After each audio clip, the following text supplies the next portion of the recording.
Beleza. Então, boa noite, gente. Começar falando das notas, né? Eu não terminei ainda de corrigir as provas, mas amanhã eu termino e lanço as notas de vocês. Quer dizer, no meu caso, com vocês são 2 disciplinas, são 4 matérias. E deu uma dificultada porque dessa vez a gente fez questão subjetiva, né? Então, dificulta um pouco a corrigir. Semana passada eu estava mexendo com o mini curso, a semana inteira enrolado também da semana, mas daqui para o fim da semana, lógico, eu termino de corrigir tudo que tenho corrigido, lança nós, tá? Então hoje nós vamos continuar nosso trabalho aí com estruturas metálicas. Nós vamos falar sobre elementos submetidos à tração.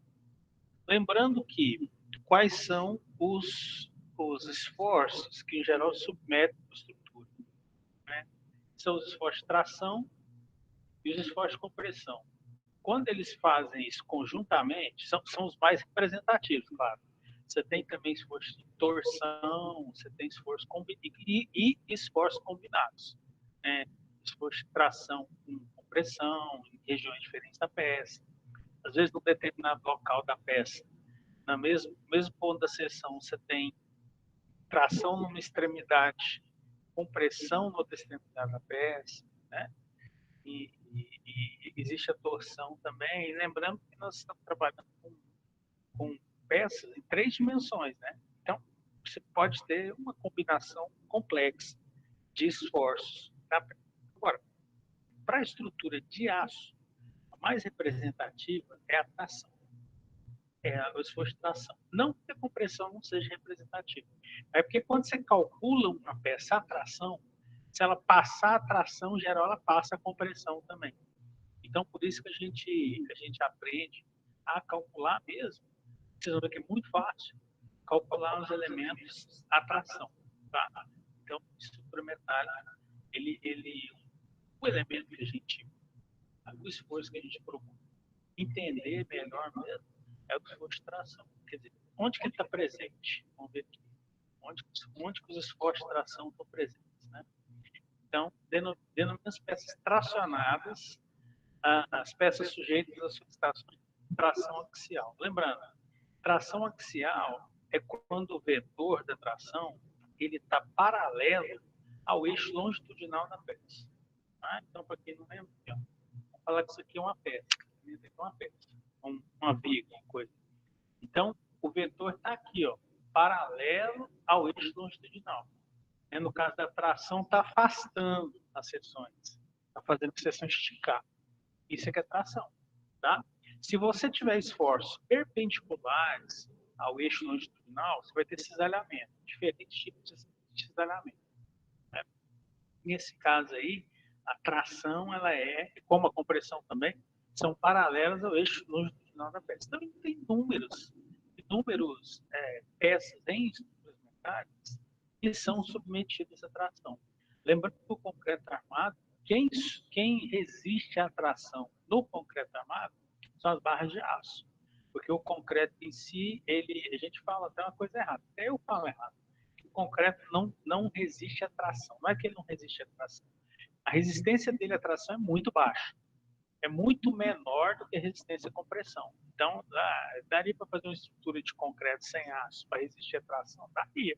Vai ficar uma estrutura enorme. Igual antigamente construir com pedra, né? Aquele volume imenso de pedra, porque pedra também não aguenta tração. Então, o aço, ele serve para aguentar a tração lá submetida, às quais as estruturas de concreto armado são submetidas. Né? Então, nas estruturas metálicas, existe uma série de elementos nas estruturas que são feitos, alguns somente para resistir aos esforços de tração. Né? Então, aí, vocês estão vendo aí no slide, aí, ó, por exemplo, tirantes. O que é um tirante? Aliás, tirante, um contraventamento de torre, em geral são cabos que só funcionam a tração. Se você pegar um cabo e comprimir o cabo, o que vai acontecer? Vai flambar, e vai fazer uma curva, né? Vai flambar.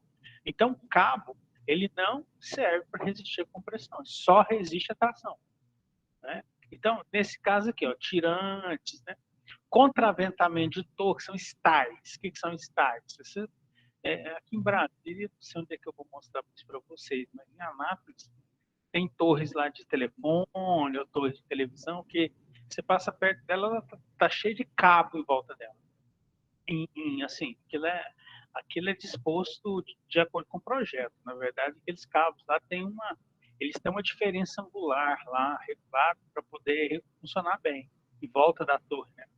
Mas eles servem para combater a carga de vento. Quando bate o vento na torre de um lado para o outro, um cabo que está de um lado, que está do outro, é que sustenta a torre em pé, porque elas são muito delgadas, né? Elas são muito altas e tem muito pouca área de base. Então, como é que sustenta a torre daquela em pé com, com, por causa da carga de vento? Amarrando ela com cabos que são denominados estais. Então, quando você ouvir falar assim, torre estaiada, eu achava que isso era uma gíria, né? Estaiada. Não, o nome da peça é estai. É um tipo de tirante. Então, outra coisa, travejamento de viga ou coluna. São tirantes em forma de X. Eu quero que vocês observem, quem tiver acesso, principalmente galpão, quadra de futebol, né? O quadro de esporte verso, se tem feira coberta, tem muito. Em cima vocês vão ver cabos. Não são cabos, em geral são barras redondas. Barras de aço rígidas, mas redondas. Passando em forma de X em alguns lugares das peças. Aquele arranjo, ele serve para fazer um travamento de vigas. Aquelas vigas, em geral, são vigas em forma de treliça, e os cabos passam em formato de X. Aquilo é para o esforço que está em uma viga ser transmitido para outra viga. Quer dizer, a grosso modo, uma viga ajuda a outra a se sustentar, né? Então, aqueles elementos, eles trabalham também a tração, não trabalham a compressão. Embora, nesse caso, não sejam cabos de aço, né? São barras redondas, em geral. Barras redondas, barras cilíndricas, barras de seção redonda. Mas se você pegar aquela barra lá e submetê-la à compressão, é uma barra muito delgada para resistir à compressão. Ela vai entrar em flambagem também. Então, serve para quê? Para resistir à tração. Aí tem os tirantes de vigas armadas, né? E tem as barras tracionadas de treliça. Agora, treliça é diferente. Vou mostrar umas treliças para vocês aqui. Treliça, a barra, ela resiste à tração e resiste à compressão. Então, os esforços de tração e compressão caminham dentro da treliça ali. E aí tem barras da treliça que são tracionadas, tem barras da treliça que são comprimidas. Aí já não é um cabo mais, é uma peça rígida, que em determinados momentos ela resiste à tração, em outros momentos ela resiste à compressão. Mas como é que muda isso? Principalmente por causa de vento. Tem um regime estrutural quando está sem vento e um outro regime estrutural diferente quando está com vento. Porque, assim, como a estrutura metálica é muito leve, né, a carga de vento é muito representativa. Assim, faz muita diferença, sabe? Ela é mais representativa para a estrutura metálica, bem mais representativa para a estrutura metálica do que para a estrutura de concreto. Então, vou mostrar para vocês aqui, ó, por exemplo, essa viga aqui, ó. Essa viga aqui é chamada de viga tirante armada, né? Viga vagão. Então, você tem aqui você tem uma estrutura rígida aqui, né? Você tem vamos dizer assim, dois montantes no meio da viga, e por baixo ela é estruturada com cabo. Então, esse cabo aqui trabalha a tração. Pensa numa carga daqui de cima para baixo aqui. O que vai acontecer com essa viga? Ela vai deformar assim, né? Ela vai fazer uma barriga assim. O cabo limita a deformação dela. Então, a carga carrega a viga que o cabo funciona tracionado, ele estica. Mas ele não estica determinadamente. Então, o que sustenta aqui a viga, o que limita a deformação dessa viga é o cabo. Então, quer dizer, teoricamente, você pode aumentar a carga até um determinado limite, que não é nem o limite de ruptura da viga, é mais representativo que o limite de ruptura do cabo. Né? Isso aqui é um exemplo de viga que trabalha com um elemento tracionado, né? Tem vários outros aqui. Eu peguei esse aqui porque achei bacana. Aqui, ó, é o exemplo dela aqui, tá vendo? Essa viga aqui, esse esquema aqui, ó, uma foto dele. Então tem um cabo aqui, ó. Você vê que essa viga está carregada, isso aqui é um telhado. Ó. Você tem as terças aqui, ó. Só que ainda não está coberto, né? Mas você tem as terças aqui, ó. E essas terças estão apoiadas na viga, não é uma treliça, é uma viga pequena, tá vendo? É uma peça só, mas tem esses montantes aqui, o cabo passando dentro dos montantes, dentro das peças aqui. Então, ela é carregada de cima para baixo, ela deforma, né? Deformaria, né? Deforma, na verdade, deforma. Ela deforma, às vezes não deforma centimetricamente, mas sempre deforma. Então, ela deforma aqui e o cabo que está passando aqui, ó, ele limita a deformação dela, quer dizer, ele serve realmente como um elemento de suporte estrutural. Aqui um outro elemento de estrutura tracionada, metálica tracionada, é a ponte JK. Bonita a ponte lá, eu gosto. Como é que isso aqui funciona? Essa ponte funciona. Esses elementos que vocês estão vendo aí, esses cabos, né? Eles amarram o tablado da ponte. São os cabos que amarram o tablado da ponte. O tablado é onde passam os carros, os veículos. Então a ponte aqui, ó, ela tem uma laje normal, a laje é normal. Se não me engano, é até de concreto essa laje aqui. E aí, na laje, ela é amarrada e tem um esquema de amarração aqui, de integração, né? Interação, na verdade, é a palavra, entre os cabos e o tablado da ponte e os cabos é que estruturam o tablado da ponte, que não deixa o tablado da ponte ceder, né? Lógico, mas também não deixam vibrar demais, que o problema é a vibração. Não deixa o tablado vibrar demais. Então, esses cabos têm uma rigidez grande, certo? Então, assim, trabalha tudo a tração, né? Detalhe, eles são amarrados nesses elementos curvos que servem, como você fala assim, uma viga, um pilar, né? Meio viga, meio pilar, né? É um elemento curvo. Então, essa carga aqui do tirante vai estar amarrado aqui, está amarrado lá em cima, né? No elemento curvo. Então, esse elemento curvo que transmite a carga para as fundações. E outro detalhe interessante dessa ponte são poucos pilares, poucos apoios. Né? Por ser poucos apoios, a bloco de fundação aqui é grande, é muito grande. Foi aqui que aconteceu aquele negócio que eu falei para vocês, que o pessoal usou serpentina de chope dentro do bloco de fundação e injetou água gelada na serpentina, porque como é muito concreto, usaram muito concreto, a temperatura subia demais nas concretagens. Então, para não deixar os blocos fissurarem, né? Muito calor, muita fissuração, foi usado esse sistema aí de serpentina. Eu falo serpentina de chope, mas é o mesmo processo. Sabe? Serpentina parecida com a de chope, dentro do bloco e água gelada. Mas para nós aqui hoje interessa o quê? Para nós hoje interessa que esses elementos metálicos aqui, eles trabalham a tração. Tá? Beleza. Aqui é uma outra ponte chamada, acho que é em São Paulo essa ponte. Não, é em São Paulo. Sim. Chamada ponte estaiada. O que é estaia? Estaia é a mesma coisa de tirante, tá? Só que nesse caso aqui, ó, a ponte ela é atirantada pelos dois lados, tá vendo? Esse vão aqui é maior do que esse vão aqui, então ela é atirantada pelos dois lados. E detalhe, isso aqui não é um pilar. Tá vendo que não tem o pé aqui, ó? Isso aqui não é um pilar, o pilar está cá na frente. Ó. Mas esse elemento aqui, ele ajuda na estruturação da ponte, esse meio pilar aqui, né? Ele ajuda na estruturação da ponte, ele faz meio que uma divisão das cargas, aqui nesse caso. Entrando. Puxa. Ele faz meio que uma divisão da carga, né? Então, todos esses tirantes aqui, ó, todos esses cabos, estruturam os dois lados aqui dos tablados, os dois lados da estrada, né, da rodovia, da rua que passa aqui. Então você tem um tablado lá de cá, um tablado lá de cá, e aí você tem esse elemento que faz uma redistribuição das cargas dos dois lados. Então pensa, como se você abrisse uma peça, né, para o lado de cá e para o lado de lá, e isso aqui fica fazendo o contrabalanço das luzes. Claro que aqui tem um apoio, né, o pilar aqui, ó, tá vendo? aqui tem um apoio, certamente essa carga joga nesse apoio aqui, e aqui tem um apoio também. Então, essa carga joga nesse apoio também. Para nós aqui, o importante é entender que todos esses elementos trabalham a tração. Isso é um detalhe. Um outro detalhe importante, essa tração é variável. A tração não é fixa, o esforço não é fixo.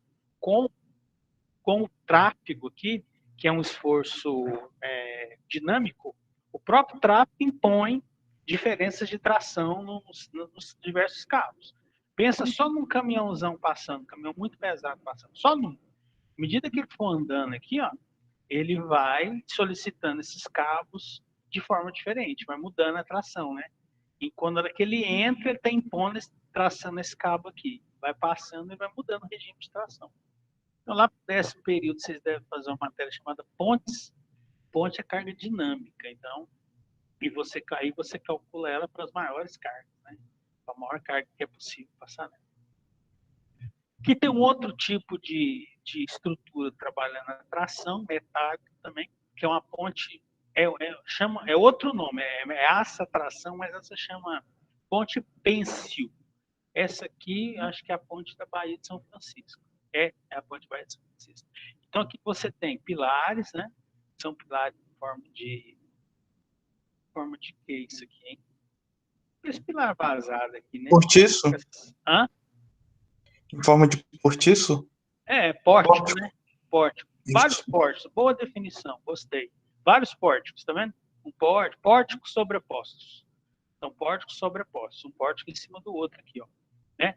Então, aí você tem um cabo grande, um cabo maior, né? Esse cabo vermelho aqui, ó, que vai de pórtico a pórtico, de pilar a pilar, né? Daqui, ó, grande aqui, até lá na frente. Então, esse cabo maior serve de apoio, vamos chamar de apoio, serve de apoio para os outros cabos. E os cabos sustentam o tablado da ponte. Esses cabos menores aqui, ó, sustentam o tablado da ponte. Então, essa peça maior aqui, ela tem uma catenária, né? Ela tem uma curva, desce com a gravidade. Isso aqui é uma curva controlada, calculada para ser assim. Ela desce aqui, ela tem um ponto mínimo aqui, na catenária tem um ponto mínimo de proximidade com o tablado da ponte. Ela desce, depois sobe. Então, nesse caso, o tablado, qual que é a diferença, né? O tablado não é diretamente ele não é diretamente sustentado os cabos de tração não lançam diretamente nos apoios. Essa é diferente. Essa é a diferença. Nesse caso aqui, os cabos lançam diretamente nos apoios, né? Nesse caso aqui. Nesse caso aqui também. Os cabos lançam diretamente. Isso aqui não deixa de ser um apoio, que distribui a carga para cá. Nesse caso aqui, não. Nesse caso aqui, os cabos lançam num outro cabo, outro elemento, tudo tracionado, que não tem compressão. Tudo trabalhando na tração. E aí, o cabo lança no pórtico, nesse pilarzão porticado. Aqui tem compressão. Aí você tem compressão aqui, ó. E tração também, né? Mas aqui você tem compressão. Aqui você não tem compressão de jeito. Você comprimir um cabo desse, você vai flambar ele. Quer dizer, o que adianta? Pensa uma corda que você comprime. Ela vai fazer aquela curva ali e não vai dissipar carga nenhuma. Quer dizer, não funciona de jeito nenhum. Tá? Bom, aqui um contraventamento em X. Eu vejo muita gente perguntar, nessa fase agora do mesmo curso, para que servem esses contraventamentos? Isso aí na obra também, o pessoal chama de xamento. Para que xar a estrutura? Para que fazer esse xamento da estrutura? Esse xamento serve para aumentar a rigidez, tá? Porque, como eu falei para vocês, estrutura metálica é uma coisa muito leve. E o principal fator vamos dizer assim, não é que é o principal fator, mas é um fator que desestabiliza muito a estrutura metálica, é o vento. Então, o xamento, o contraventamento em X que vocês estão vendo aí, ele serve para aumentar a rigidez. Lembra que eu falei de rigidez? Sempre eu falo de rigidez. Sempre eu falo de rigidez. Então, uma estrutura tem que ter uma rigidez mínima, né? Nesse caso aí, você tem esse contraventamento ali para aumentar a rigidez. Então, as cargas estão se transmitindo aqui, ó. Então, eventualmente, o xamento trabalha a compressão também. Nesse caso, são barras rígidas, né? São barras rígidas. Trabalha a compressão e trabalha a tração. Então, para funcionar esse esquema, para aumentar a rigidez aí, você precisa ter barras que sustentem a compressão e sustentem a tração. Teresina também tem uma, tem sim. É em Teresina, a Amanda está falando aqui, né? Que a ponte é em Teresina. Tem uma em Manaus também, parecido. Tem uma em São Paulo, parecido. Mas está certo. Eu acho que é Teresina mesmo. Em cima do rio lá, né? Que Teresina fica bem na divisa do estado, né? Do outro lado do rio tem a cidade do Maranhão, Timon. Timon é o nome da outra cidade. Um dia eu fui descer em Teresina de avião uma vez. Aí o piloto falou assim: senhores passageiros, nós estamos próximos a descer na cidade de Teresina. E hoje está um dia fresco na capital piauiense. Ele não fez assim. Não, um dia fresco na capital piauiense. Apenas 35 graus. Aí, puta merda, 35 graus. Ó, que eu fui pro centro da cidade, tá fazendo 39 graus. Menino, lá é quente. Bom, então sigamos aqui. Eu estava falando aqui do contraventamento, né? Então, se você precisar aumentar a rigidez de uma estrutura metálica, a forma é contraventar desse jeito, em X. Ah, isso funciona para o concreto? Funciona para o concreto. Só que como as peças de concreto são muito mais pesadas, né? Peça de concreto é muito mais pesada que peça de aço, quer dizer, ela tem muito mais inércia que as peças de aço. Em geral, a gente não usa esse recurso. Em geral, não usa. Porque se fosse tiver uma estrutura muito aberta, muito alta, então isso aqui é um recurso que pode ser utilizado. Então, esse complementamento de X aqui, essas peças, elas suportam tração, suportam compressão também, por isso que são rígidas aqui, ó. Tem que suportar tração e tem que suportar compressão, tá? Eu acho isso importante. Vou falar mais uma coisa, porque eu sempre falo, cara, a importância da rigidez. Estrutura é rigidez. Então, isso aqui eu vou repetir. Para que serve? Acrescenta rigidez no conjunto. Bom, sigamos. Então, os tipos mais comuns de barras tracionadas. Aí você vai ver que praticamente qualquer seção metálica pode ser tracionada. Tá? Qualquer seção. Em geral, barra tracionada, a gente não usa perfis dobrados para submeter a tração, né? Não usa perfis dobrados. Por quê? Por um motivo simples. Em geral, são perfis mais finos. O perfil dobrado, em geral, é perfil mais fino. O perfil dobrado é qual? O enrijecido, são os mais comuns, são esses dois. Aqueles que a gente usa para fazer perfil caixão, de pilar caixão, né? Então, em geral, as chapas são mais finas. Então, é uma estrutura que é um tipo, é um arranjo, né? Vamos chamar assim. É um arranjo estrutural que, quilo por quilo, ele resiste menos à tração. Então, é por isso que, nesse caso, são usadas chapas laminadas, não dobradas, laminadas. A diferença é que a laminada vem da fábrica desse jeito. A chapa dobrada vem uma chapa plana e vai para a usina dobradeira e aquela usina configura lá uma determinada seção, das quais as mais comuns são aquelas que eu falei para vocês. A mais comum é o enrijecido. É a mais comum, mas tem outras. Então, essas aqui, ó, são perfis laminados e são os mais comuns a ser usados para ser submetido à tração. Quando você vai ter uma peça, essa peça vai ter só tração nela. Então, aqui você tem a seção redonda, né? Cabo, o cabo não, isso aqui é uma seção, vamos dizer assim, sólida. É como se fosse um vergalhão. Que quando a gente trabalha com estrutura metálica, as barras são lisas, né? Porque, mas as barras de aço, de concreto armado, elas são corrugadas, né? Elas têm tipo umas verrugas aqui, né? Chama corruga mesmo, umas ondinhas na superfície. Aquilo serve para aumentar a aderência do concreto e o aço. Então, como nesse caso aqui a função dessa peça é só resistir à tração, ela não precisa ser corrugada, pode ser lisa. Então, se você for comprar produto de ferro liso, né, para serralheria, para fazer estrutura metálica, ferro redondo, ele vai ser liso. Ele, em geral, não vai ter corruga, não vai ter as corrugas, as ondinhas. Então aqui você tem uma chapa comum, né? Usa muito chapinhas de nem pequena espessura, pequena largura, para fazer algum tipo de aumento de rigidez e tal, para resistir tração. Aqui é a famosíssima cantoneira, né? Que tecnicamente isso aqui é uma barra laminada em L. É o nome dela. A gente aqui usa chama de cantoneira, porque isso aqui você pode colocar no canto da parede para proteger o canto da parede. Igual eu fiz aqui no escritório aqui. Tem um canto vivo aqui, eu meti uma cantoneira de alumínio embaixo, eu tá quebrando meu canto. Então, por isso que chama cantoneira, mas é um perfil em L. Esse outro aqui também é muito usado, o letra D aqui, que isso aqui é um perfil cantoneira duplo, né? Porque como é que é feito isso aqui? As cantoneiras são soldadas. São soldadas aqui, ó. Né? Você tem uma cantoneira dessa, duas cantoneiras dessas, que elas são soldadas e pronto. E funcionam solidariamente, como se fosse uma peça só. Isso aqui é um perfil I, famoso perfil I, né? Tem aqui as mesas e a alma do perfil. E aqui um perfil U, né? Isso aqui também chama mesa, isso aqui também chama mesa, isso aqui também chama alma. Certo? Bom, então esses aí são os mais comuns, tá? Essa foto aqui, eu vou até aumentar ela, para vocês verem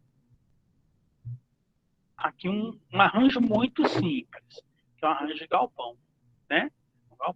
Então aqui vocês estão vendo o galpão com os pilares de fora aqui, ó, os pilares são de concreto, não são de aço, mas nós estamos vendo uma treliça triangular.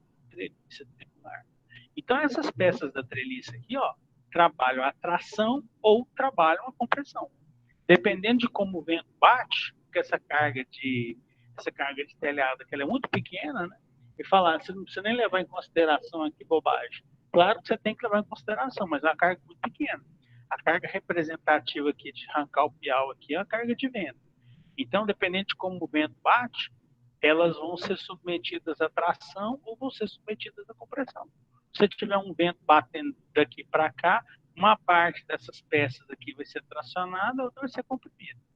E uma parte dessas vai ser tracionada, outra comprimida, a mesma coisa, de acordo com o vento bate, que ela funciona do jeito, né? Então, essas peças aqui podem ser tracionadas. E aqui dá para ver, mas isso aqui são cantoneiras.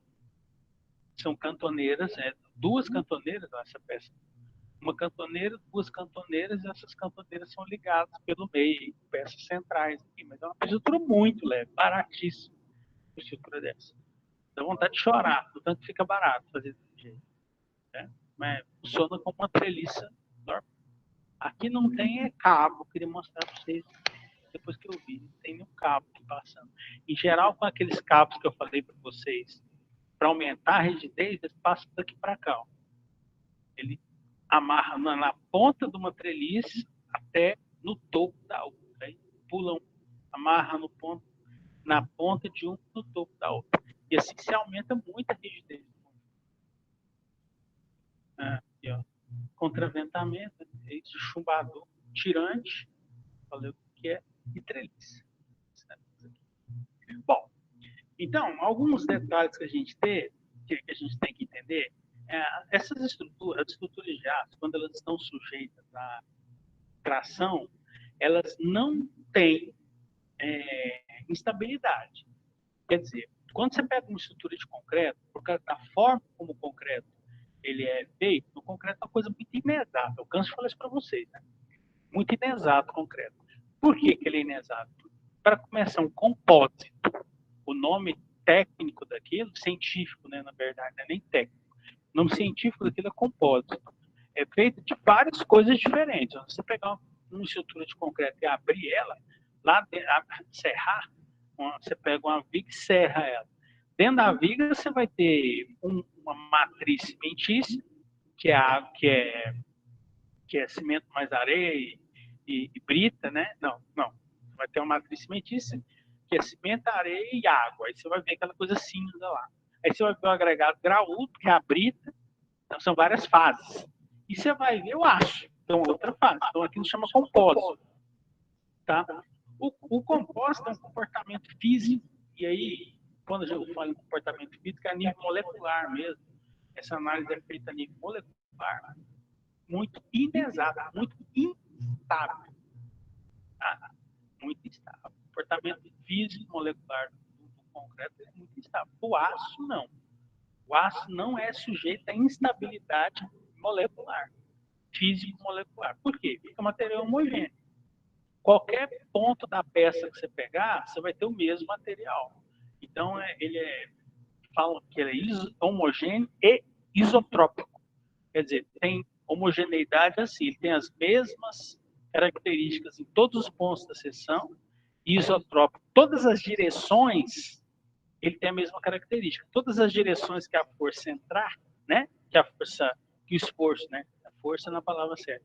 Qualquer direção que o esforço fizer ali, que ele solicitar a seção, vai ser o mesmo comportamento. Diferente da madeira, por exemplo.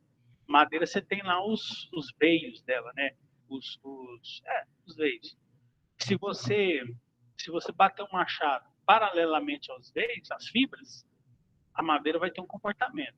Se você bater o machado, qualquer outra peça, qualquer coisa, perpendicularmente às fibras, a madeira vai ter outro comportamento.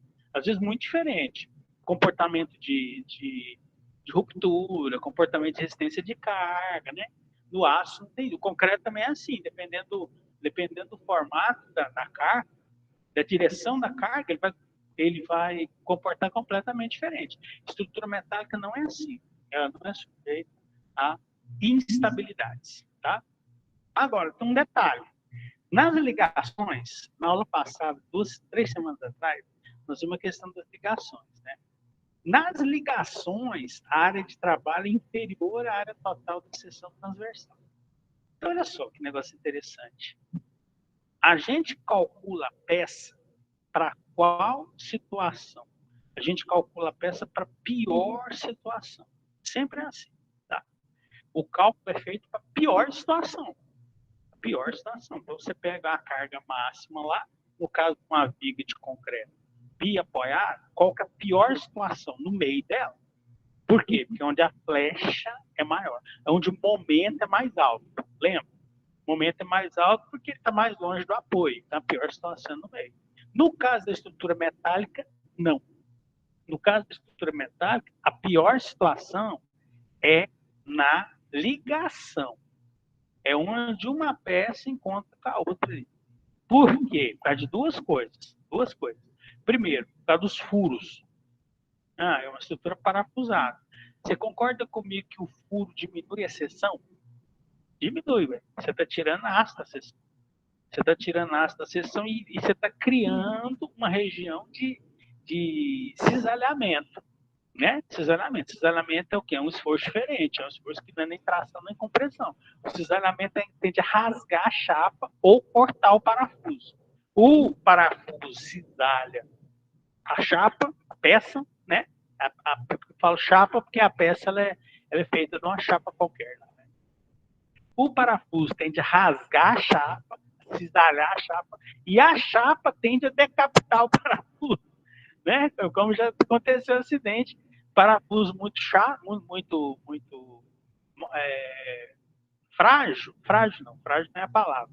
É feito com aço inadequado, né? Em geral, aço com pouco teor de carbono, parafuso muito deformado, muito mole, aço mole. A chapa decapita ele, corta ele, cisalha ele. Aí você pega o parafuso, parece que passa uma faca dele. É a mesma coisa, passa uma faca, cisalhamento, certo? Então, a região mais frágil, né, mais perigosa, ou aquela para a qual você tem que realmente fazer o cálculo em uma estrutura metálica, é perto das ligações. Primeiro, por causa dos furos. Segundo, que é mais difícil de entender, vou tentar explicar para vocês. Distribuição não uniforme de tensões, causada por concentração de tensões nas regiões onde se situam parafusos e soldas. Parafusos vocês já entenderam. Mas a solda, ela também é um ponto vamos dizer assim, de instabilidade. Acabei de falar que não tem instabilidade, né? Mas não tem estabilidade no meio da peça, onde você tem só aço. Na região da solda, você não tem só aço. Na região da solda, você tem aço e mais alguma coisa compondo ali, que compôs ali, para colar, né? Para fazer aquela cola. Na verdade, é um fundente. Que a solda é feita assim, você tem um fundente lá, e vem aquelas barrinhas, né? É a solda mais usada no Brasil. tem aquelas barrinhas que o pessoal chama de eletrodo. Você vê, né? Eletrodo é outra coisa, o pessoal chama de eletrodo. E aí aquilo aumenta a temperatura e aquelas barrinhas elas fundem e dão origem a um líquido, né? É o metal fundido. E aquele metal fundido ele entra ali na região e promove a ligação, promove a solda, certo? Então aquela região, ela é uma região onde as cargas, se você pegar no molecular, existe uma descontinuidade de carga, existe uma descontinuidade e uma instabilidade de carga. Tem um trabalho famoso que da década de 80, né, antigo, ele é famoso, ele é 80, que o cara falava o seguinte, que eu lembro que eu estudei, ele fala o seguinte, que a peça, ela, se a solda for bem feita, a peça rompe em qualquer lugar menos na solda. Interessante, né? Se a solda bem feita, ela tem que aguentar um. E quando você estuda sobre coeficiente de segurança, a gente entende que é assim mesmo. Que uma solda bem feita, se ela tiver um coeficiente de segurança alto, ela tem que resistir mais do que o aço resistir. Tá? Mas o fato é que, para vocês entenderem, é um ponto complicado, é um ponto de complicação para você. É a solda e os parafusos. Por isso que a gente tem que evitar isso. Quer dizer, se você puder usar peças inteiriças, mais inteiriça possível, mais sem emenda possível, é vantagem. Eu já vi estrutura metálica cheia de, sem modulação, né? Cheia de solda no meio. Então é bom você evitar, porque sempre são pontos de complicação. E furo também. Furo também é um ponto de complicação. Tá? Bom, então aqui, ó, eu peguei igualzinho tá no livro. Ó. Então, o problema nosso para dimensionar, é esse que eu falei, só botei aí para vocês não esquecer depois. É estabelecer uma distinção entre o comportamento de trechos com a seção integral, sanzinha lá, a seção, que é essa aqui, né? Ó, sanzinha, não tem nada aqui. E o comportamento de outras regiões da peça, que possuem vazados, furos ou descontinuidades. Isso aqui, descontinuidade, pronto. Vazados, furos ou descontinuidade. Por exemplo, soldas. Tá? Então, quando você pega uma chapa dessa aqui, por exemplo, ó, tá vendo? Isso aqui é uma cantoneira, né? É uma seção em L e está parafusada aqui em alguma coisa. Isso aqui é uma vista, a vista de frente dela, isso aqui é outra vista. Aqui você está vendo ela de cima. Então, aqui você está vendo de frente, aqui você está vendo ela de cima, que é a seção, na verdade. Né? E ela está parafusada numa outra peça, um gussê, que chama gussê. Está parafusado no gussê aqui, ó. Isso aqui provavelmente tem um pilar aqui, tá? Então, olha como é que ela funciona, como é que é o regime de tensões. Quando você está no meio da peça, no aço mesmo, é um regime homogêneo de tensões, né? Ou seja, em qualquer ponto dessa peça, você tem as mesmas tensões. Lembrando, tensão é força sobre área. Não faz sentido em engenharia estrutural você falar em força. Você tem que comparar aquela força com alguma coisa, com alguma área, né? Você tem que submeter ela a uma área. Então, para nós, força é uma coisa meio sem razão de ser. Nosso negócio é força sobre área. Por isso que a gente fala em tensões, tá? Então, quando você tem aqui o açozinho aqui, ó, no meio da seção aqui, beleza.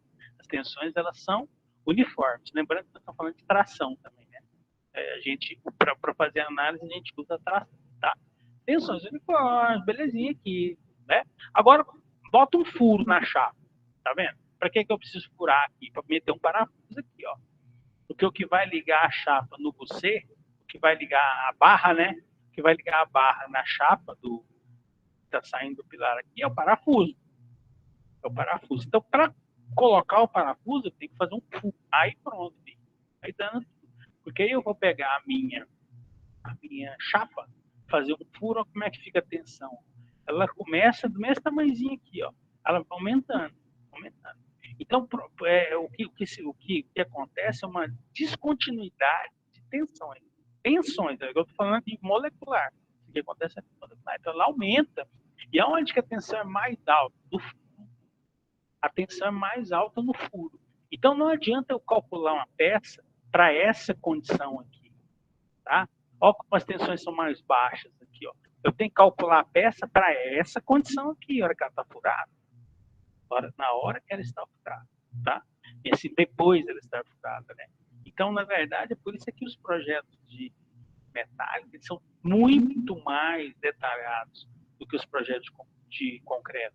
Porque cada ligação dessa aqui, ó, tem que ter um detalhamento para cada ligação, com distância entre os furos. Essa distância aqui é importante, a distância da face do parafuso que está na face da peça, a distância de um parafuso no outro. Parafuso, estou falando um furo, né? O furo que vai receber esse parafuso aqui.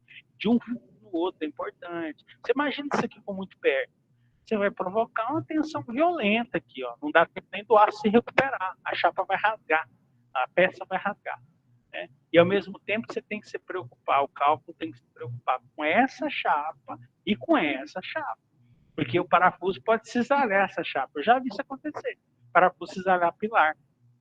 O parafuso, a chapa que chega no pilar assim, fica sãozinha ali, beleza, e o pilar rasgadão lá. Por quê? Cisalhou o pilar. Então, são 3 elementos aqui, né? Essa chapinha aqui, essa cantoneira, essa chapa de base, o C, e o parafuso. Qualquer um dos 3 pode ir para o pau. Então, o cálculo da estrutura é feito, o cálculo da chapa, né? E na verdade, nós estamos falando do cálculo dessa chapa, ele é feito nessa região aqui, ó, que é a região de maior dificuldade, maior problema, é a região mais difícil. Aí eu vou replicar isso. Quer dizer, se meu esforço me fala, meu cálculo, me falar que eu preciso de uma área de aço aqui de 35 centímetros quadrados, nessa região, ela vai ser todinha de 35 centímetros quadrados. Porque a gente calcula para pior situação. Sempre para pior situação. Beleza. Bom, aí como é que é feita essa continha? A continha aí eu já tirei da norma. Tá? Eu vou ler e depois eu vou explicar para vocês.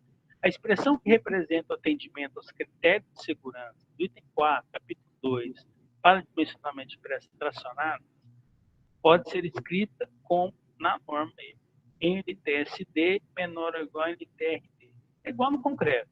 NTSD é a força axial de tração solicitante de cálculo. E NTRD é a força axial de tração resistente ao cálculo. Então, a força solicitante. Christian, a força solicitante é a força que solicita a peça. O leigo falaria isso. Deixa eu só falar uma coisa que eu esqueci. A norma que a gente usa é 8800. A que eu tenho aqui é 8800-2008. Mas parece que tem, que já tem uma depois, tá? Mas eu procurei aqui, não achei, só achei 08.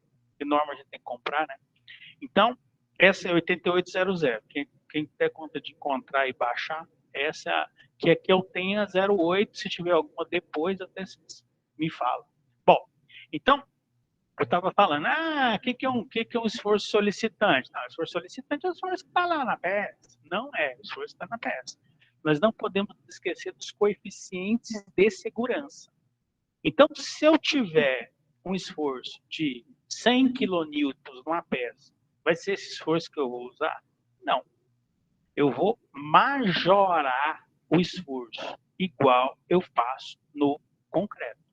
Eu vou majorar o esforço, eu vou jogar o esforço para cima. Aí eu esqueci de pegar na norma, mas aí a norma tem o fator de majoração, que se não me engano é 1.2. Então aí eu vou, ou 1.15, não sei. Vamos admitir que seja 1.15. Eu vou pegar esse esforço de 100 quilonewtons, que é o meu esforço real de solicitação lá, e vou multiplicar por 1.15. Quer dizer, eu estou aumentando o esforço. Que beleza, minha estrutura vai ficar mais resistente. Não vai não, filho. Isso aí serve, como o próprio nome diz, para a segurança da estrutura, que problemas podem acontecer. Posso ter um problema de execução, posso ter uma peça lá que por algum problema ela veio fissurada de algum jeito, posso ter um vento acima da média anual. Então, várias coisas podem acontecer. Então, os coeficientes de segurança, todos eles, não apenas os de carga, né? Eles servem para sanar essas dificuldades. Eu vejo muito meninos falar assim, mas então eu calculei a estrutura para suportar X, ela vai suportar 2X. Não vai. O coeficiente de segurança não é para a gente usar. Tá? Você esquece que ele existe. Você vai usar ele no cálculo, mas você esquece que ele existe. Ah, se der algum problema, você usa. Né? Se der algum problema lá na frente, ó, o cara botou aqui uma carga aqui, beleza, tá lá para isso mesmo. Mas não, você não vai levar ele em consideração para utilização. Você não pode fazer isso. Entendeu? Bom, então, isso aqui é a força, o quê? A força solicitante, né? NTSD é a força solicitante. NTRD é a força resistente. Que agora nós vamos ver como é que a gente determina. Então, a força resistente tem que ser maior que a força solicitante, certo? A força resistente, ó, maior ou igual à força solicitante.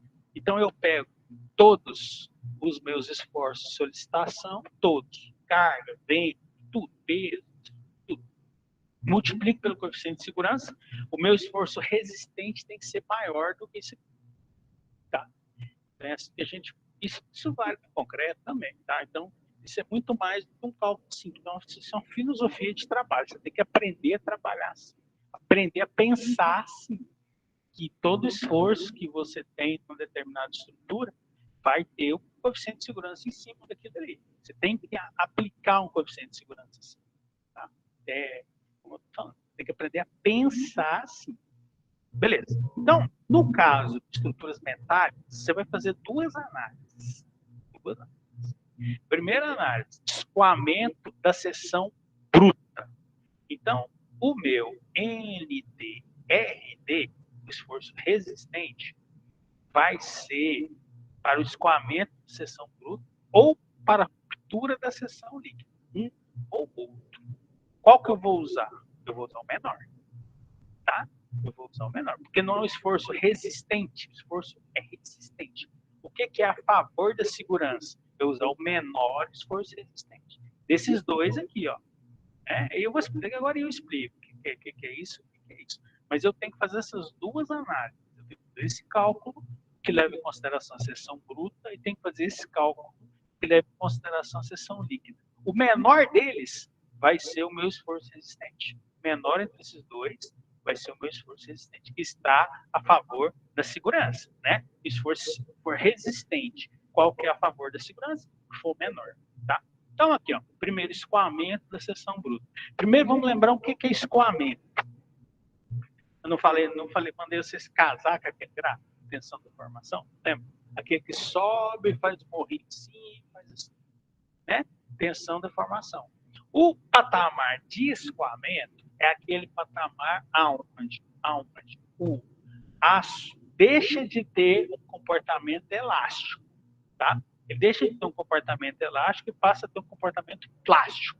Ou seja, as deformações, depois do patamar de escoamento, as deformações elas deixam de reverter, elas deixam de voltar. Na fase elástica, se você suspender a tensão, a deformação ela reverte, ela volta. Como se fosse um elástico mesmo, né? Eu estico o elástico. Se eu soltar, ele volta ao tamanho normal, tá? Então, o patamar de escoamento, ele marca ali a diferença da fase elástica para a fase plástica. O que acontece na fase plástica? Eu já tenho deformações que não são reversíveis. Eu já tenho deformações irreversíveis. Tá? Em geral, eu falo em geral porque às vezes dá problema, né? Mas em geral a gente calcula estrutura para trabalhar dentro da fase elástica, tanto o concreto quanto o aço. Ou seja, abaixo do patamar de escoamento. Tá? Abaixo do patamar de escoamento. O Thiago perguntou aqui, o que é seção bruta e seção líquida? Eu vou explicar. Primeiro, estou lembrando aqui o que é o escoamento, né? Vocês não esqueceram. Só um minutinho, gente.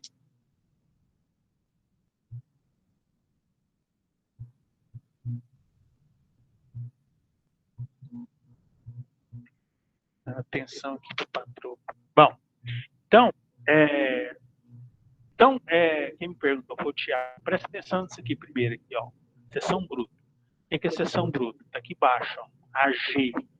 Área bruta da seção transversal da barra, sem furo. Sem furo. Você não leva em consideração furo. Você pega a barra que você está trabalhando, tá? Qualquer que seja ela, né? Então, vamos pegar um exemplo aqui que está aqui na nossa Quer dizer, é uma seção em L, estou trabalhando com essa barra aqui, ó. Então, isso aqui é uma seção em L. Então, eu vou pegar essa barra aqui e não vou levar em consideração o furo. O furo diminui a área, né? Quando você faz um furo, você está diminuindo a área da seção. Diminuindo a área da seção, eu não levo em consideração o furo. Eu pego a área total da seção, multiplico pelo FY, resistência ao escoamento do aço. Quanto que vale a resistência ao escoamento do aço? 25, gera 25, fala 25 centímetros quadrados, mas eu centímetro quadrado. Bom, é um valor tabelado, tá?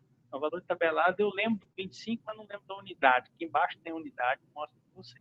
Então, isso aqui é um valor tabelado.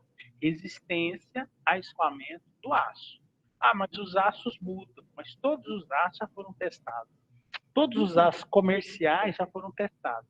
Então, basta você pegar lá se você estiver fazendo isso aqui no braço, né? Porque, igual eu falei para você, dificilmente você vai calcular uma estrutura inteira no braço. Você não vai fazer isso. Os programas vão te ajudar, mas você vai fazer muita verificação. Tem muita verificação. Então, você pega lá a tabela do aço que você está usando e vê que valor que é esse aqui. É fixo, tá? E tem o gama A1. Gama A1 é um componente de quê? Ele vai diminuir isso aqui, né? Porque quando você divide um numerador por um número maior do que 1, você está diminuindo o numerador. Então, no caso, gama A1 vale 1,1, certo? 1,1. Então, você vai pegar a área bruta, sem levar em consideração o furo, vai multiplicar pelo FI, porque é tabelado, varia de aço para aço, e vai dividir pelo coeficiente A1, é gama A1, e vale 1,1, certo? Isso é quando você faz o cálculo para a seção bruta. Quando é para a seção líquida, você tem a área da seção líquida, que nós vamos calcular aqui, tem vários casos, o F1, que é resistência à ruptura do aço. Aí você já não leva em consideração o escoamento mais. Você já leva em consideração a ruptura. Ou seja, é um esforço maior, né? O esforço de ruptura, ele é maior do que o esforço de escoamento. A ruptura, o escoamento está no patamar de escoamento aqui, né? Subiu, faz elástico, patamar de escoamento. A ruptura está lá na frente. Então, você não leva em consideração o escoamento, você leva em consideração a ruptura. E divide por gama A2. Mas olha o tanto que o gama A ele é mais alto aqui. Ó, né? O gama A1 é 1,10. O gama A2 é 1,35. Certo? Então, o que acontece aqui? É outro cálculo. Aí você vai pegar esses dois aqui, ó, e vai ver qual que é o menor valor. Não esquece, menor valor não é o maior valor, é o menor valor. E aí esse aí vai ser o seu esforço resistente, que você vai comparar com o esforço solicitante e ver se o seu esforço resistente é maior que o seu esforço. Beleza, tá tudo lindo, né? O que faltou? Isso aqui Professor, só pode repetir essa última parte de novo? Repito. Você vai fazer esse cálculo levando em consideração a seção bruta, e esse cálculo aqui levando em consideração a seção líquida. Então, a seção bruta é a área da seção, a área, né? Mesmo não tem. Se você pegar nesse caso aqui, por exemplo, na cantoneira aqui, ó, essa cantoneirazinha aqui, é x vezes y, né? Largura vezes altura, largura vezes altura. Pronto, você tem a área da seção bruta. E multiplicar por FY, que é a resistência ao escoamento do aço, que é um valor tabelado, você não precisa calcular, e dividir por gama A1, que é tabelado, também vale 1,1, tá? E você vai fazer esse cálculo aqui, e vai fazer o cálculo para a seção líquida, que é o quê? A área da seção líquida vezes F1U, né, que é a resistência à ruptura do aço, também é tabelado, e gama A2, que é 1,35. Então, isso aqui você tem, isso aqui você tem. Aí você vai pegar esses dois valores, pega o menor dos dois valores, menor entre esse e esse, e compara com o esforço solicitante. Você tem um esforço solicitante, que é o quê? esforço de solicitação vezes coeficiente de segurança. Né? Compara os dois. O esforço resistente tem que ser maior do que o esforço solicitante. Pega o menor dos dois, compara com o esforço de solicitação. Ele tem que ser maior do que o seu esforço de solicitação. Ah, se não for, você tem que aumentar a seção. A única coisa que você pode mexer aqui é na área da seção. Então, se você fizesse... Oi? É que eu não ouvi o senhor falando, a seção líquida é o que mesmo? Não, aí eu vou chegar lá. Aguenta aí tá. só um minutinho. Vou chegar lá. Por isso que eu não ouvi o senhor falando. Não, é porque eu não falei mesmo. É porque é o mais difícil. Então, olha aqui. Isso aqui é tabelado, FI é tabelado, gama 1 é tabelado, a seção bruta é fácil calcular. Beleza. FU é tabelado, gama A2 é tabelado. Ah, e é a tal da seção líquida, né? Como é que eu faço para calcular a seção líquida? Então, vou para frente aqui, ó. Bom, determinação da área líquida efetiva. Área AE, né? AE. Área líquida efetiva, ou seção líquida. A área líquida efetiva é calculada como CT vezes AN. AN é a área líquida da barra. CT é um coeficiente de redução da área líquida. Então, você tem que pegar a área bruta, que é a G, tem que diminuir das áreas do furo e tem que diminuir mais ainda o coeficiente de redução. Tá? Então, você vê aqui, ó, para esse cálculo aqui é AE. Para esse cálculo aqui é AG. E aqui eu já estou falando em AN. Quer dizer, não é nenhum dos outros dois. AN é a área bruta menos a área do furo. Então é fácil calcular. Basta você pegar a área bruta, né, da peça e tirar a área do furo. Você tira a área do furo dela. Pronto, você tem a AN. Tá? A área bruta menos a área do furo. Você tem a AN. Aí, o grande problema disso aqui são os coeficientes de redução. Cada tipo de barra, você tem um coeficiente de redução diferente. Tá? Então, aqui é o que eu falei, a área líquida, a N, a área líquida é a N, é igual à área bruta menos as regiões do furo. Então, como é que você faz isso? Você pega o tamanho do furo, você tem lá uma deixa eu ver se tem uma figura para trás aqui. Então, aqui, ó. Então, você tem aqui uma seção, né? A seção olhando de frente, ele é assim, ó. Então, você pega toda essa parte aqui, ó. Então, é X, a área que está resistindo aqui, ó, é X, a altura, base vezes altura, é um retângulo, né? Base vezes altura, né? Mais base vezes altura, que é uma cantoneira. Ela está todinha resistindo à tração. Então, você tem que levar em consideração ela toda, não apenas a parte que está furada aqui. Então, você tem dois retângulos pequenininhos. Vou aumentar aqui. Tem dois retângulos pequenininhos. Base vezes altura, mais base vezes altura. Pronto. Isso é a área bruta. Aí eu tenho que tirar o parafuso. Como é que eu tiro o parafuso? Eu tiro essa áreazinha aqui, ó, que é o furo do parafuso. Essa área não conta para mim. Não conta aqui, olha aqui, ó. Tem aqui e tem o furo. Isso aqui não é área, não tem aço aqui. Não tem aço, é um furo, um buraco. Então eu tenho que tirar essa área. Então, só eu pegar a largura do parafuso, né? Eu pego a largura do parafuso e multiplico pela altura dele aqui, ó. Tá? Uma peça. E diminui essa área da área total da seção. Diminuo essa área da área total da seção. Pronto. Aí eu tenho a área líquida. Aí eu vou pegar essa área líquida e diminuir mais ainda. Aplicar um CT. CT, que é um coeficiente, chamado coeficiente de redução. Aqui eu fiz abre parênteses aqui, que em ligações parafusadas, o diâmetro do furo deve ser considerado, deve ser aumentado, né? Tá errado. Não esqueça. Deve ser aumentado 3,5 milímetros. Então, se você tiver um parafuso de 10 milímetros, o tamanho do buraco não vai ser 10 milímetros, vai ser 13,5. Por quê? Por causa dois desses 3,5, milímetros desses 3,5 aí são por causa das imperfeições na furação. Quer dizer, quando o camarada vai fazer o furo, imagina, que a gente já mexeu com broca, todo mundo já mexeu com broca. Ela não entra retinha, mesmo em parede, ela não entra retinha. Ela vai dançar ali. Isso vai aumentar o furo. Então, para a estrutura metálica, você considera 2 milímetros a mais, por causa da imperfeição do furo. E 1,5 milímetro a mais é a folga do parafuso. Folga que a norma considera, assim, como parafuso, ele não pode ser totalmente justo do furo. Ele tem que ser um pouquinho maior. É 1,5 milímetro maior que a norma considera. Então, se você for fazer um buraco de... Aqui embaixo não tem errado.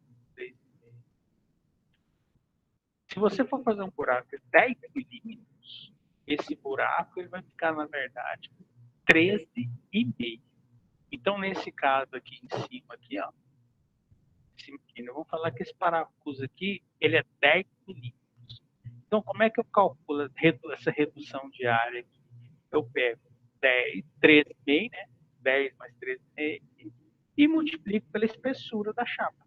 Pronto, é a minha área que diminui. É a largura do furo vezes a espessura da chapa.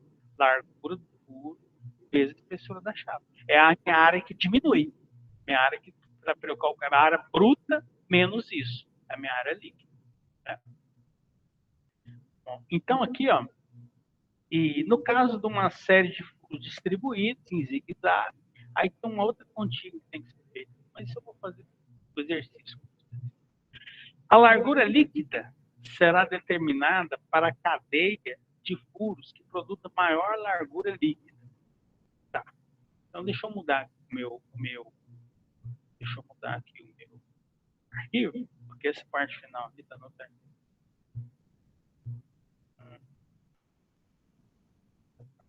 O cálculo. Pronto. O Jardel está fazendo aí, meu Deus.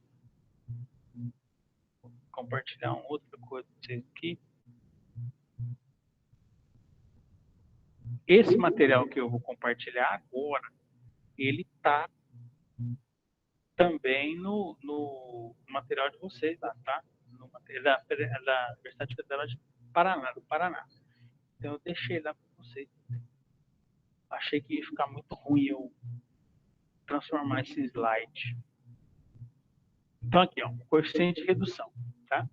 Então, quando a força de tração for transmitida diretamente para cada um dos elementos da seção transversal, por barra, por solda ou parafuso, quer dizer, quando você tiver solda ou parafuso, para solda longitudinal ou parafuso, o seu coeficiente de redução é igual a 1. O que significa isso? Você não tem coeficiente de redução.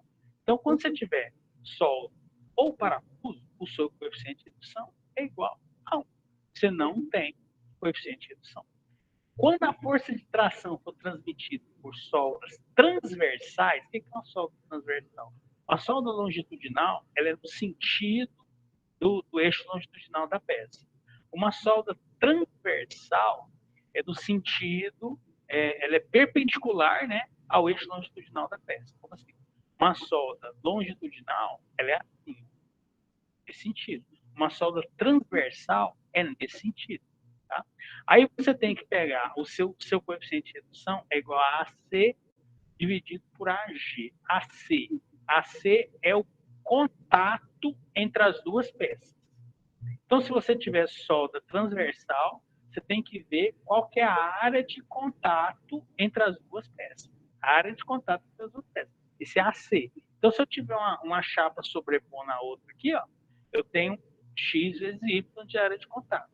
Eu vou pegar esse e dividir pela área bruta. Aí eu tenho coeficiente de redução. Tá? Então, são esses dois casos que a gente trabalha. Na maior parte das vezes, o seu coeficiente de redução é igual a 1. Na maior parte das vezes, o coeficiente de redução é igual a 1. Mas, quando você tiver uma solda transversal aqui, que é um caso assim, que é raro acontecer, aí você tem que pegar a área de contato entre as chapas, a área de contato, dividir pela área bruta, aí você tem o coeficiente de redução. Aí eu faço o quê? Pego o coeficiente de redução, multiplico pela área líquida, e aí eu vou ter a área efetiva. coeficiente de redução vezes a área líquida, eu vou ter a área efetiva. O que é a sugestão que eu dou para vocês? Eu vou mostrar um exercício dele. Qual que é a sugestão? Leia de novo, escute de novo, veja de novo essa aula aqui, que ela é complicadinha mesmo. Tá? Isso é a mais complicado de tudo. Bem, então, aqui tem um exercíciozinho aqui, ó. Determine qual a máxima força de tração que pode solicitar a barra indicada na figura abaixo. Então, aqui eu tenho uma chapa, né? Uma chapa que está pregada, outra chapa. Uma chapa aqui que está pregada nessa chapa, soldando essa chapa aqui. Então, o aço A36, FY, é igual a 25 kN por centímetro quadrado, a unidade aí, ó. 25 kN por centímetro quadrado. FU, 40 kN por centímetro quadrado. Então, são valores tabelados. Lembra que eu falei de 25, eu não lembrava da unidade? É kN por centímetro quadrado. FU é 40 kN por centímetro quadrado. O que é isso aqui? Tensão de escoamento. O que é isso aqui? Tensão de ruptura. Então, escoamento e ruptura. Eu tenho que fazer aquelas duas continhas que eu mostrei para você lá e vou optar pelo valor. Qual o valor entre os dois? Eu vou optar pelo valor menor. Tá? Então, o exercício está pedindo colocar a força de tração máxima. Tem que pegar a força de tração máxima e optar pelo valor menor. Tá? Então, a primeira coisa é calcular a área bruta. Não tem área líquida. Por quê? Não tem furo. Se não tem furo, não precisa diminuir o furo. Né? A área bruta é igual à área líquida. Então, a minha área bruta, que é a AG, é 0,5 vezes 5. E a chapa, tá vendo? Ela é 5 por 50 milímetros. O livro passou isso aqui para centímetros, porque os esforços aqui estão em centímetros. Então, passou tudo para centímetros. E é isso que eu sugiro. Se aparecer algum exercício aí disso aí, que eu ainda tenho que montar essa lista, mas se aparecer algum exercício, eu sugiro isso para você. Você passa tudo por unidade só. Se você não passar por unidade só, você vai errar o exercício. Então, aqui foi isso que ele fez. Passou para centímetros, 0,5 centímetros por 5 centímetros. A área líquida, a área bruta, né, que é igual à área líquida, deu 2,5 centímetros quadrados. Tá, beleza. A área bruta, que é igual à área líquida. Coeficiente de redução. Qual é o coeficiente de redução? Como a força de tração está sendo transmitida uniformemente por meio de solda, que eu tenho solda aqui, aqui e aqui, né? Eu tenho solda longitudinal, eu tenho solda transversal, solda. Qual que é o coeficiente de redução? 1. O coeficiente de redução é 1. Se eu tenho solda. Quando que ele não é 1? Se eu tivesse só a solda transversal, só a solda aqui, ó. Se eu não tivesse essa, se eu tivesse só essa solda transversal, aí eu ia ter que aplicar o coeficiente de redução. No caso, o coeficiente de redução é igual a essa área aqui, dividido pela área bruta. Tá? Aí eu faço as duas contas, né? Eu faço a área bruta vezes o coeficiente de redução, que é 1, dividido por 1,1, deu 56,82. Faço a área bruta também, né, que é igual à área líquida, no caso, que é a área líquida, vezes a tensão de ruptura, que é 40, e divido por 1,35. É a continha que está lá nas transparências, muito simples de fazer. Qual dos dois que eu escolho? O menor. 50 e por 6,82. Então, qual a resposta para esse exercício aqui? Qual a máxima força de tração que pode estar abaixo? 56,82. Tá? A gente tem que fazer a conta entre os dois. Né? Bom, aqui ó, tem um outro exercício que eu vou mostrar para vocês. Vocês têm todos os dados. Só vou fazer o seguinte, eu vou postar uma lista de exercícios para vocês com alguns exercícios resolvidos, os 3 ou 4 exercícios resolvidos, tá? E não vai ser muita coisa não, vai ser só uns 6 ou 7 exercícios, com uns 2 ou 3 resolvidos, mais uns 4 ou 5 vocês fazem, para a gente poder fazer isso aqui fixar na cabeça de vocês. Mas a conta mesmo é muito fácil. Você tem que lembrar como é que é a filosofia do negócio. Então, as coisas mais importantes da filosofia. do cálculo é lembrar do coeficiente de segurança e lembrar que nós temos que comparar o estado do aço quando ele está em escoamento, né? Que aí eu vou usar a área bruta, e o estado do aço quando ele está em ruptura, que aí eu não vou usar a área bruta, eu vou usar a área líquida, beleza? Bom, eu vou parar essa aula aqui, que essa aula é mais difícil, tá bom? O Jardel, estão instalando a webcam. Eu vou parar essa aula aqui, que essa aula é mais difícil. Eu gostaria que vocês assistissem ela depois daí. E eu vou postar mais alguma coisinha para a gente estudar aí sobre ela, tá? E era aquela hora que, se a gente tivesse em sala, a gente fazia isso. Mas vou tentar postar umas coisas para vocês. Beleza? Alguém quer falar mais alguma coisa aí?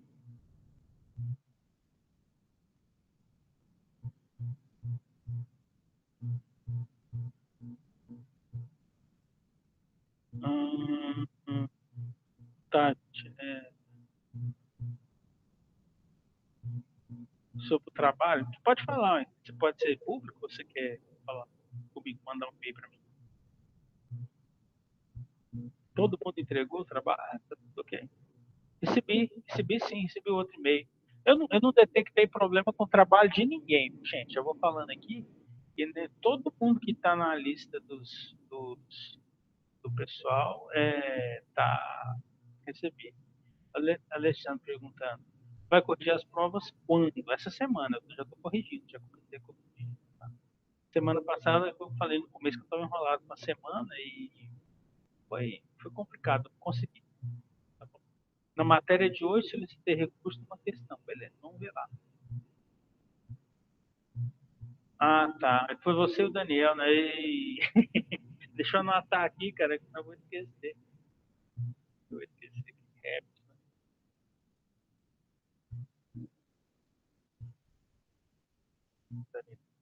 Você deve ter recorrido, Gerlande, em alguma questão que foi do múltipla escolha, né? Foi de múltipla escolha, que é de múltipla escolha que foi as questões da avalia, né? As questões de marcar vale quanto no total? Elas valem 2 pontos, 2, 4, 4. Foram 8 questões, não vale 4 pontos. 4 pontos as de marcar X, 2 pontos as discursivas, 4 pontos de trabalho. Tá? Então, 4 pontos as de marcar X, 2 pontos as discursivas, cada um vale 1 ponto, e 4 pontos de trabalho. Beleza, gente? Tá, vou parar aqui, que até eu acabei postando aqui. Amanhã a gente vai ver sobre. Amanhã é concreto, né? Amanhã a gente vai ver sobre leitura de projeto, tá? Então vocês não deixem de assistir, não, porque é uma aula bacana, cara, leitura de projeto estrutural, de forma e de ferragem. Um abraço para vocês.